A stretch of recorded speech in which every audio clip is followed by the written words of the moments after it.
আজকে রোদে দেওয়া ছাড়াই খুব সহজে কাঁচা আমের টক মিষ্টি আমসত্ত্ব তৈরি করে দেখাবো। আর এই আমসত্ত্বটা দেখতে যেমন সুন্দর, বানানোও কিন্তু ভীষণই সহজ, আর খেতে তো হয় দুর্দান্ত।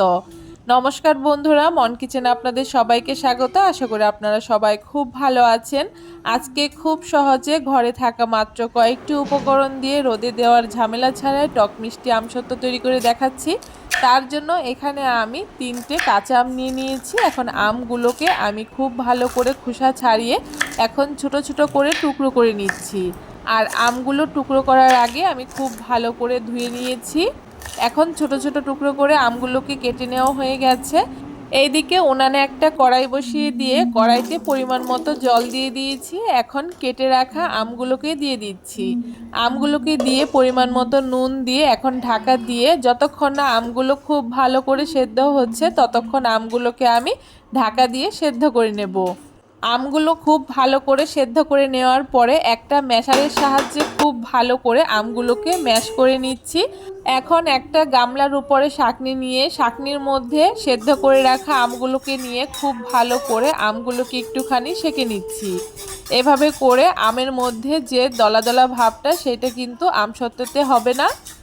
এইভাবে করে একই রকমভাবে সবগুলো আম আমি এইভাবে করে সেঁকে নেব। আর দেখুন এখানে কতগুলো দানা দানা বেরিয়েছে, এগুলো কিন্তু আমি ফেলে দেব। সবগুলো আম খুব ভালো করে সেঁকে নেওয়া হয়ে গেছে।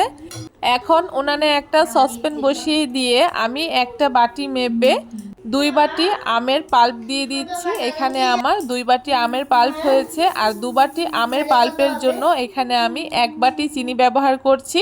তবে আপনারা যদি একটু বেশি মিষ্টি খেতে চান এই আমসত্ত্বটা, সেক্ষেত্রে কিন্তু আরও কিছুটা আপনারা এখানে চিনি ব্যবহার করে নেবেন।